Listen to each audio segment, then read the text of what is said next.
प्रिय विद्यार्थियों नमस्कार। 12वीं कक्षा हिंदी विषय में हम पढ़ रहे थे काव्य भाग और हम आ रहे थे कैमरे में बंद अपाइज। रघुवीर सहाय जी द्वारा रचित कविता को हम पढ़ रहे थे।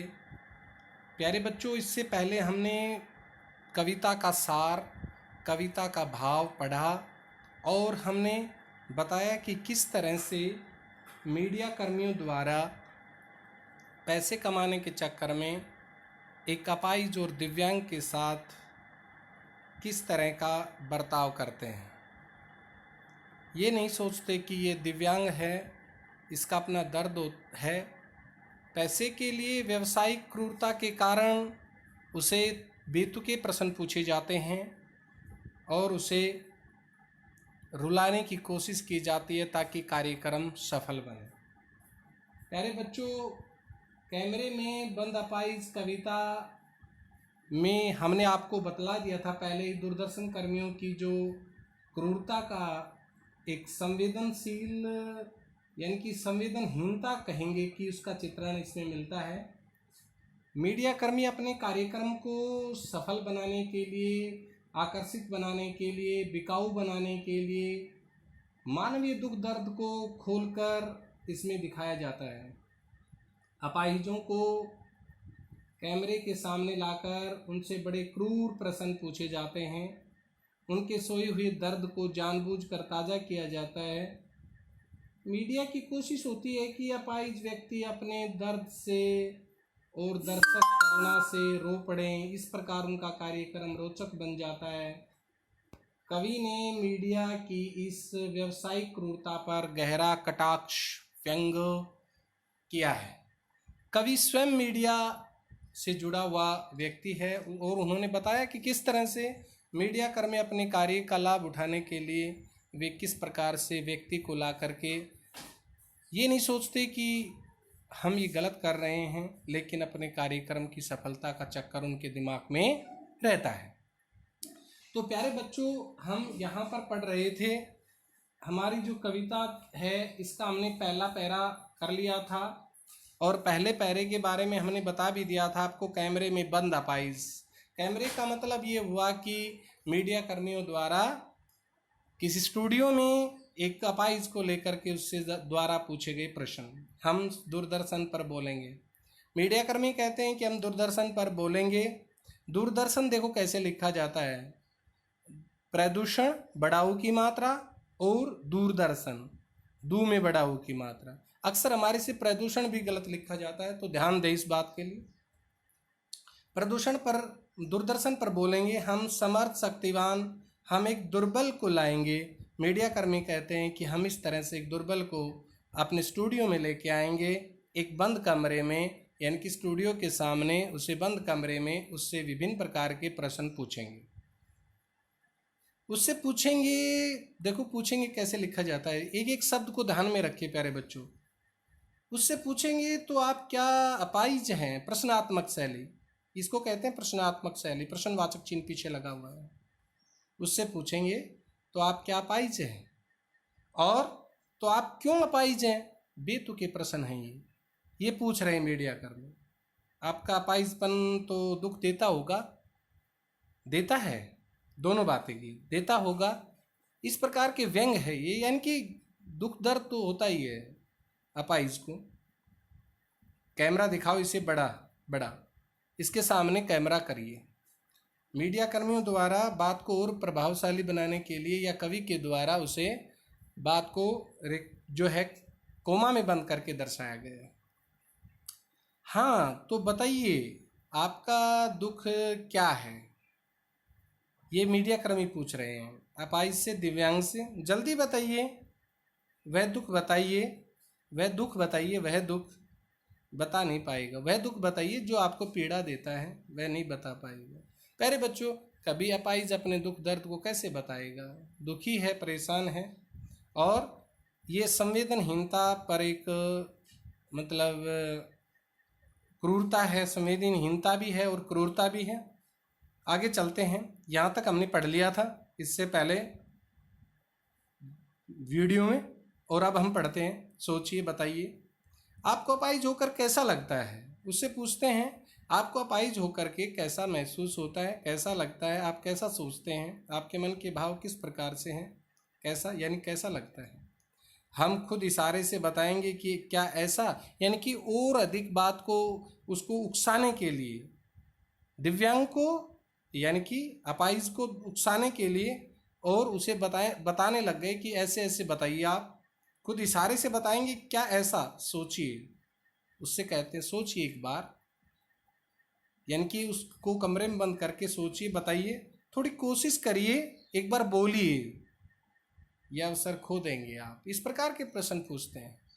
खो देंगे आप जरूर बताइए, यह अवसर खो देंगे। फिर ब्रैकेट में बंद बात को प्रभावशाली बनाने के लिए आप जानते हैं कि कार्यक्रम रोचक बनाने के वास्ते, कार्यक्रम को प्रभावशाली और सफल बनाने के वास्ते, रोचक यानी कि दर्शकों को की तरफ आकर्षित करने के लिए, आकर्षण पैदा करने के लिए हम पूछ कर उसको रुला देंगे। मीडियाकर्मी कहते हैं कि हम उसे रुला देंगे, इंतजार करते हैं।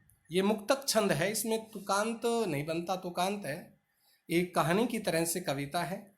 इंतजार करते हैं, आप भी उसके रो पड़ने का करते हैं। हम सभी इंतजार करेंगे, जरूर रोएगा, यह है जरूर रोएगा। यह प्रश्न पूछा नहीं जाएगा उससे, हम नहीं पूछेंगे। फिर हम पर्दे पर दिखाएंगे उसे, हम पर्दे पर उसको दिखला देंगे ये बात। फूली हुई आँख की एक बड़ी तस्वीर, फूली हुई आँख से अभिप्राय दुखी व्यक्ति, बहुत बड़ी तस्वीर, और उसके होठों पर एक कसमसाहट भी, और उसके होठों पर एक बहुत दुख से भरी हुई भावना, एक दुख से भरी हुई जो है पीड़ा, दर्द उसके सामने है। और आगे कहता है कि तस्वीर, बहुत बड़ी तस्वीर, और उसके होठों पर एक कसमसाहट, एक दर्द भी। आशा है आप उसे, उसकी अपंगता की पीड़ा को लोगों को कहता है, दर्शकों को कहता है कि समझ गए होंगे वास्तव में पीड़ा है। एक और कोशिश, फिर से हम एक प्रयास करते हैं दिव्यांग को रुलाने के लिए। दर्शक धीरज रखिए, धैर्य धारण करिए, धैर्य रखिए, जरूर रोएगा और अपनी बेबसी का जरूर वर्णन करेगा। देखिए, हमें दोनों एक संग रुलाने, दोनों दर्शक भी और दिव्यांग को भी, अर्थात अपाहिज को भी रुलाएंगे, दोनों एक साथ रोने लग जाएंगे। तो इस तरह से प्यारे बच्चों, आगे जो है यहाँ तक प्रश्न छांटते हैं। एक पैरा थोड़ा सा और पढ़ते हैं आगे। आप और वह दोनों, आप वह और दोनों कौन, दर्शक और दिव्यांग। कैमरा बस करो, इसे बस करो, आगे मत दिखाओ, नहीं हुआ, अर्थात कार्यक्रम सफल नहीं हुआ। वह दिव्यांग नहीं रोया, चुपचाप रहा, रहने दो। पर्दे पर वक्त की कीमत है, पर्दे पर वक्त की बहुत ज़्यादा कीमत है। यानी कि स्वयं को, अपने आप को प्रभावशाली बनाने के लिए ऊपर रखते हैं मीडियाकर्मी। वे कहते हैं कि पर्दे पर वक्त की कीमत है, हमारे पास समय का अभाव है, ये नहीं रोएगा तो कोई बात नहीं है, हमारे पास समय का अभाव है, हम आगे नहीं इसको ज़्यादा प्रश्न पूछेंगे, हम मुस्कुराएंगे। अब हम मुस्कुरा करके इस कार्यक्रम को समापन करेंगे। आप देख रहे थे सामाजिक उद्देश्य से युक्त कार्यक्रम, बस थोड़ी कसर रह गई, कहता है कवि कि थोड़ी कसर रह गई, ये जरूर रोता, और उसका धन्यवाद करके उसे यहीं पर ही छोड़ देते हैं। तो प्यारे बच्चों, इस प्रकार से हम आपसे प्रश्न करते हैं या प्रश्न पूछते हैं कि इसमें से प्रश्न जो इम्पोर्टेंट महत्वपूर्ण प्रश्न बनते हैं वे कौन कौन से प्रश्न बनते हैं, एक बार हम आपसे बात करते हैं। देखिए प्यारे बच्चों, इस पद्यांश में दूरदर्शन के कार्यक्रम संचालकों की कार्यशैली पर क्या व्यंग किया गया है, प्रश्न ये आता है परीक्षा के अंदर। तो आप उसका उत्तर देंगे इस पद्यांश में दूरदर्शन के कार्यक्रम संचालकों की कार्यशैली पर तीखा व्यंग किया है। वे अपाहिजों और दीन दुखियों की दुर्दशा को दिखा दिखा कर पैसा कमाते हैं। उनका धंधा बहुत करुणोत्पादक है, करुणा से भरा हुआ है। इसके लिए उन्हें बहुत क्रूर होकर बेहुदे सवाल पूछने पड़ते हैं, बेहुदे सवाल पूछने पड़ते हैं। और दूसरा प्रश्न है इसका, कार्यक्रम संचालक अपाहिज के दुख को बार बार क्यों प्रकट करना चाहता है, क्यों प्रकट करना चाहता है? तो इसका प्रश्न का उत्तर बनेगा, कार्यक्रम संचालक अपाहिजों के दुख को बार बार प्रकट करके अपने कार्यक्रम को रोचक बनाना चाहते हैं, प्रभावशाली बनाना चाहते हैं, वाही लूटना चाहते हैं। इसका तीसरा प्रश्न है, संचालक श्रोताओं को क्या विश्वास दिलाता है? कार्यक्रम संचालक श्रोताओं को यह विश्वास दिलाता है कि वह अपाहिज से ऐसे ऐसे प्रश्न पूछेगा कि वह अपने दुख को याद करते रो पड़ेगा, जिससे दर्शक प्रभावित होकर के कार्यक्रम को सफल बताएंगे। अगला प्रश्न है, दर्शक अपाहिजों के कार्यक्रम की किस बात की प्रतीक्षा करते हैं? किस बात की? ये अपने मन में सोचिए आप, इस प्रकार के प्रश्न सोचिए, क्या हम इसका आंसर दे सकते हैं? दर्शक अपाहिज के कार्यक्रम में किस बात की प्रतीक्षा करते हैं? दर्शक भी दूरदर्शन पर अपाहिजों तथा दीन दुखियों के दर्द को देखने में रस लेते हैं। वे तब तक कार्यक्रम देखते रहते हैं जब तक कि अपाहिज रोने पड़े। इस पद्यांश में किस शैली का प्रयोग हुआ है? इस पद्यांश में नाटकीय शैली का प्रयोग किया गया है। कार्यक्रम संचालक वक्ता या संचालक है, वह कभी अपाहिज से तो कभी दर्शकों से बातचीत करके कहानी को, कथ्य को रोचक बनाना चाहता है। अगला प्रश्न है, शिल्प सौंदर्य, जैसे इसमें बताएंगे, इस शिल्प सौंदर्य का इम्पोर्टेंट प्रश्न बनता है।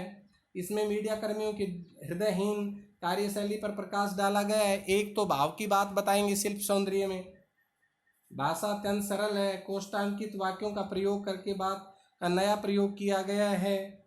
अगला प्रश्न इसी के अंदर, जैसे काफ़ी बड़ा पैरा ये पैरे में बनता है, यहाँ पर देखेंगे आप लोग, इस पद्यांश में किस पर व्यंग किया गया है? किस पर व्यंग है? इस पद्यांश में दूरदर्शन के कार्यक्रम संचालक पर व्यंग किया गया है। वे दीन दुखियों और अपाहिजों का दर्द दिखाकर कार्यक्रम रोचक बनाते हैं और धन कमाते हैं।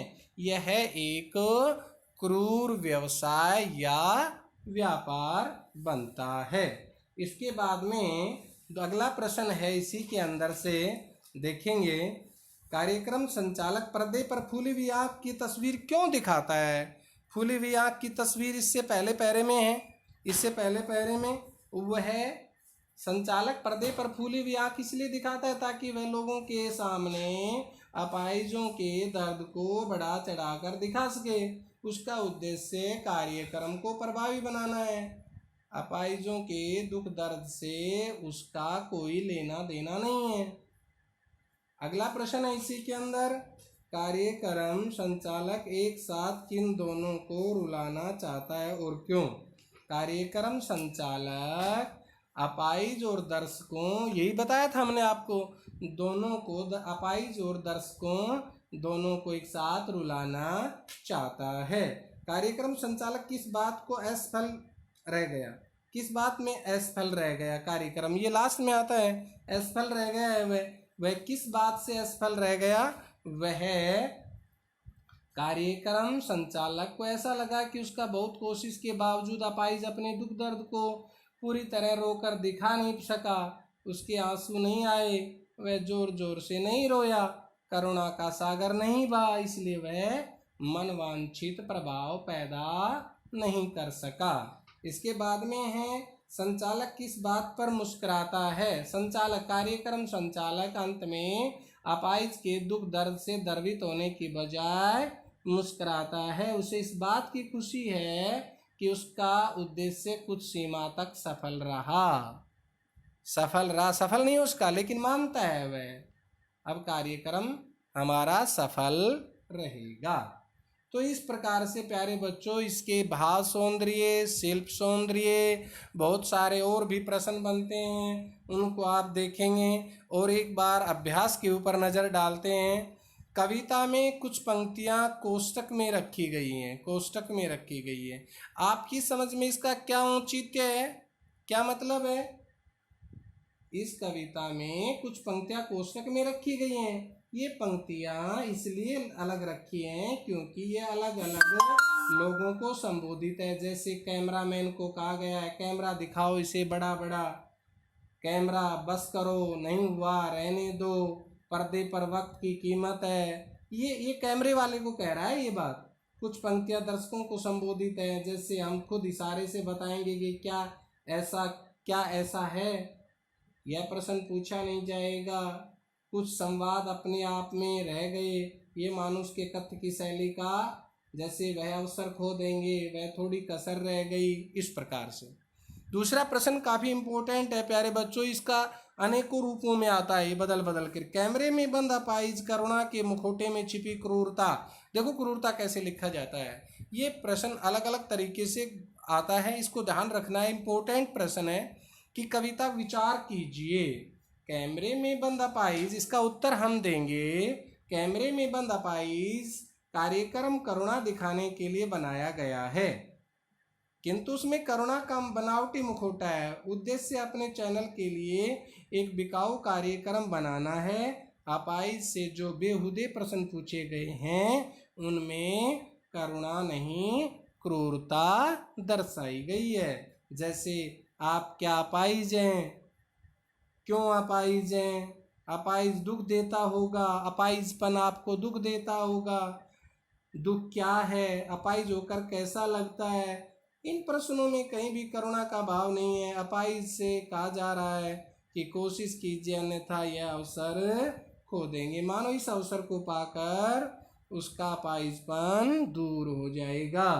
अपने स्वार्थ के लिए किसी अपाहिज का मजाक बनाना क्रूरता ही कहा जाता है। यदि अगला है हम समर्थ शक्तिवान, शुरू में ही कहा है हम एक दुर्बल को लाएंगे। पंक्ति के माध्यम से कवि ने ऐसा क्या व्यंग किया है? हम समर्थ शक्तिवान में व्यंग है कि मीडिया वाले स्वयं को बहुत शक्तिशाली मानने लगे हैं। वे स्वयं को दूसरों को भाग्य विधाता मानने लगे हैं। वे जिसे चाहें दूरदर्शन पर लाकर उठा दें, जिसे चाहें नीचे गिरा दें। यहाँ समर्थ शक्तिवान का एक अन्य अर्थ यह भी है कि सामान्य आदमी जो कि अपंग नहीं है, वह अपंगों की तुलना में अधिक समर्थ होता है। इसका मतलब समर्थ का ये भी हुआ।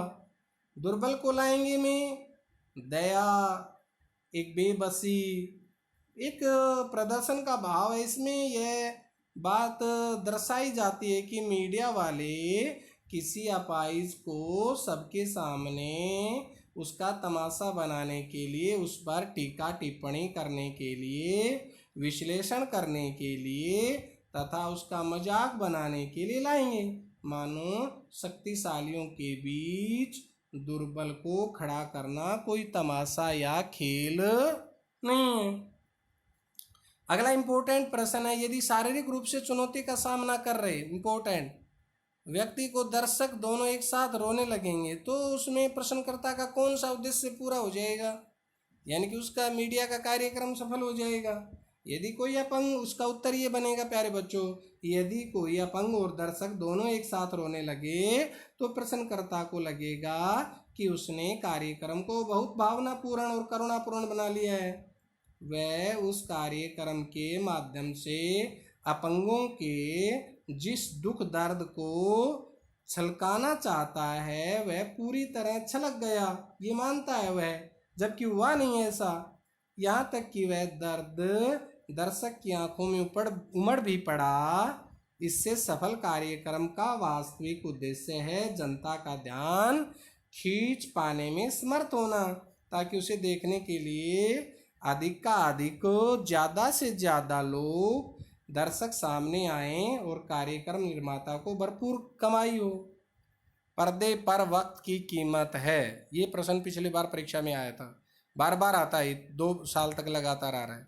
पर्दे पर वक्त की कीमत है कहकर कवि ने पूरे साक्षात्कार के प्रति अपना नजरिया किस रूप में रखा है? तो इसका उत्तर बनेगा पर्दे पर वक्त की कीमत है से कार्य साक्षात्कारता को मूल भावना का परिचय मिलता है।